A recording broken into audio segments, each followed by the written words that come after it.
What's up and welcome back? I'm John Stark from MacTheMovieGuy.com, your favorite blind film critic. And today, I'm talking about Goodrich. There's no space. It's a name. Like, like the, like Goodyear, but Goodrich. Like that. Anyway, it's a movie. It's currently out. I waited until this thing dropped on Max, thinking it would drop with audio description. And just like Michael Keaton's last movie to drop, well, not last movie, but the other movie he dropped this year that wasn't Beetlejuice, um, no audio description, which is really surprising and disappointing. But there was no audio description on Knox Goes Away, which was a Max exclusive. I don't understand, but whatever. So, Goodrich, no audio description. What is it? Well, Michael Keaton is a art gallery owner, multiple father. His wife, his second wife, he's got like a second family now. His first family, first daughter, Mila Kunis, is older and pregnant, and she's got a husband, and they've started their own life, and she's moving on. And meanwhile, his younger wife has entered rehab, so he's left to take care of their kids and learn that whole routine and step up to the plate. And he's just kind of thrown this curveball, and she won't talk to him. And the film throws a lot at him. God, the kids have this best friend who has like a medical condition, and then a gay dad, and then the gay dad comes into the plot, and he's there for quite a bit, Michael Urie, with all of his drama, and then gives Keaton's Goodrich a lot of, bounce off time, like bouncing emotions off, and be like, oh, this is my problem. This is my problem. Remember we'll have problems. He's he has to go seek out this artist daughter. There's an artist that he wants to get her work in the gallery, and she recently passed, and they were friends, but nobody has official rights to it. And he goes in the courts and talks to Carmen Ejogo, who plays sort of a struggling musician herself. And it's clear that he knew her mother and knew her as an artist and was impressed with her work. And, there's how that goes. There's everything kind of goes. It's a lot. It's actually a lot. Like this movie, and it's all set at Christmas time for some reason. Not that it needs to be, but it's it's an everything but the kitchen sink movie. And the funny thing is, there are a lot of elements here that work. Like, I was enjoying the movie even without audio description. I really want audio description for this. But I could see things that were happening, and Michael Keaton seems energized. I liked him more here than seeing him brought back from the dead in Beetlejuice. So, it has the kind of vibe that he used to bring to this type of movie years ago. He feels younger and energetic, younger than the 71 that he actually is, and I think playing younger too. I don't think they think he's 71 in this movie. He's got kids that are like in elementary school. I'm like, dude, are you anyway? So, but it's not this constant like age gap thing that they talk about, where he plays like the really old. He's just now turning grandfather, right? At his age. It feels like the natural progression. So everything just feels like this is the way things are sort of supposed to be, even though Mila Kunis is considerably older than younger than her, half siblings. It's a quirky movie, because it's trying to do a lot. It has a lot thrown at it, and it's coming from a lot of different angles. but it has a good emotional core to it that really pulls through, with Michael Keaton wanting to do better and be better, and him trying to impress and trying to do things the way that he thinks everybody else always wants him to do, or how he should have been doing this whole time. In many ways, the rehab is sort of like a wake-up call for him. So he uses that and fuels it to be a better dad. He thinks, across the board. Some of the stuff that's thrown back at him, sort of spoilery, just isn't entirely fair and doesn't really make the movie any better. Um, you know, uh, like Mila Kunis's, um, she has this big speech, which is a great little Oscar moment for her. She has a big speech towards the end of the movie, but her speech comes right after a scene that we've just seen that was important. And she acts like, you know, that she's been slighted. And it's like, actually, you're in a movie. Unfortunately, the scene right before you was an actual important scene that he actually had to stop and do. And it's not that you couldn't. Do you know what I'm saying? It's not that you're wrong, but it does feel like putting this big, you know, everything's been boiling over at this moment doesn't make sense. And it sort of changes a little bit how you emotionally accept that monologue of hers because of what happens just before that. I kind of just want to just spoil things because a lot of the things are really spoilery as to why I loved the movie and then I started not liking the movie. It's like overplaying your hand and going too far and doing too much. Maybe I will. So, spoilers from this point on. We're evolving.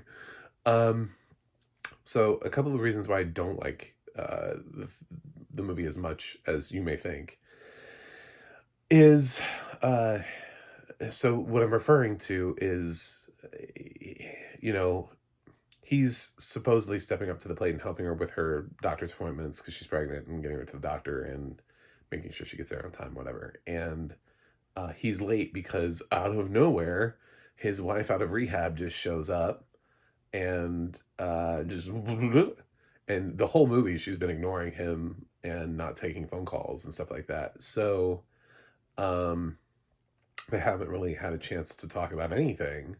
And it's his one chance to say, I'm sorry, I want to do this better. And basically she's like, yeah, I don't want to be with you. I think we're better as friends.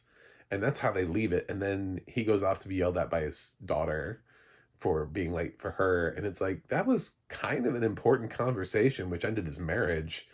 Like, and he doesn't throw that back at her at all. He's just like, listen, she just showed up. I didn't. And she's like, she always just something, always something. I'm like, oh, I get it. I get it, girl. You're pregnant and your hormones. And later on, she does apologize, but she's like, but everything I said was true. And I'm like, you needed that monologue, but you needed that monologue not where it was. You know what I'm saying? You needed that monologue at a place where it made sense, not in a monologue where the person that has been ghosting him for the duration of the movie pops up out of nowhere and essentially, is like, there's no future. We're, I don't want to be with you anymore. And then he has to run from that conversation because he literally does. Like, he's mid conversation of that, and then he remembers that he's supposed to be with Mila. So like, he doesn't even have time to debate the merits of whether or not they should. He does actually abandon that conversation and run to her. So he has like this brief little conversation that somehow makes him staggeringly late for this other thing. And she just pops off. And I was like, that's a bit much. I can't do this. I also, Carmen Jogo's whole thing is just so totally fucking pointless. Like, her whole thing courting the art dealer and her having this conversation with Keaton and then coming to sort of like this understanding about art for art's sake and all that kind of thing. And then at the end, she just kind of takes the money and she's like, yeah, I just kind of took the money. I was like, what is your point? And she's such a musician. Her music is it's so indie that indie artists would find it indie. Like, it's almost like spoken word, and um she talks like her song is like, I want to masturbate into your soul or something. It's really weird. And I'm like, girl, your music is not going to translate on a wide level. But uh so yeah, so she takes the money after being very sort of closed off and not being like, I don't really want to, I'm not really talking to anybody right now, and I just want to, take some time and figure things out and just make sure that. And she asks questions like, would my mom be the only artist featured, or would you try to feature her with other artists? And he's like, no, I'd just feature her. So I guess somebody just threw a ton of money at her, and she just like loses every fiber of her being and just gives up and just, well, I can be bought. That's the end of it. And she doesn't give him a chance to buy her, you know what I'm saying? Like, to turn around and be like, well, they were giving me, I'd like to go with you. Can you match the money offer? No, that's not even where the movie goes. The movie just pointlessly has this subplot that goes nowhere. Just that has nothing to say and goes nowhere. So you get invested and you're like, where is this going? Or at least with the gay dad, that actually sort of has a plot and a purpose, even though it's tangentially attached because his Keaton's kids are friends with this other kid, and he's being raised by a single gay dad because the other gay dad left and isn't around anymore, and so Michael Urie is just like a mess all the time. Even hits on Keaton at one point, which is fine. Like, it's whatever. I think he would have picked up on the vibes a little bit better than that. Like, his wife is in rehab and you think he's being, you know what I'm saying? Like, um, but whatever. I don't know. There are things here that I liked. I think Keaton's really good. I think Mila's really good. Um, and there's an energy and a flow to it. There's an earnestness about the movie. But sometimes the movie just overplays its hand and it goes a little bit too far, and it just pushes it a little bit too much. It makes it a little. And I don't know why this movie's at Christmas. Like, this movie makes no sense to be at Christmas. It's barely, like, nobody's really that interested in being at Christmas. Like, it's not like they're getting in Christmas celebrations or traditions, or, oh, let's go pick out the Christmas tree. Like, people don't have time for it to be in Christmas. There's too much other shit going on. So, and there's not even like a mention of, well, it's Christmas time, but we celebrate Hanukkah. Like, it doesn't even feel like that. It just feels like, well, it's the Christmas. Just to let you know, FYI. Like, Lindsay Lohan's movie last year was at Christmas. It didn't need to be, but it was.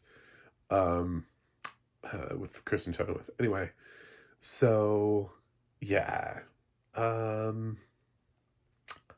that's Goodrich. A movie that I enjoyed but is flawed, deeply flawed, and does not have audio description. So, my official grade is unwatchable due to lack of audio description, because I'd like to be able to follow things and figure out what's happening and going on and have visual cues and all those kind of things. And in a day and age where DEI is being constantly used as a bad word, and I don't know where my accessibility is going to be at, I'm going to continue to bring this up. Lack of accessibility. So, yeah, you don't get a grade. If I were to give a floating grade of like where I think this movie is going to end up, I liked it enough that with the problems, it's probably a B something, B minus, B plus, something around in there. But yeah, it's got some problems that keep it from being perfect, if that makes any sense. But I did really like Keaton in this, and I liked Kunis in this as well. So if you're excited, check it out. If you have Max, it's just there. You can just watch it. I spoiled the endings for you, but honestly, the endings should not be what they are, and kind of make the movie feel a little bit less. Like, I kind of got deflated by the endings. I was like, oh, we're working up to that. All right, well, that's fun. Anyway, thanks for watching. Thanks for subscribing. I'll see you guys on the other side.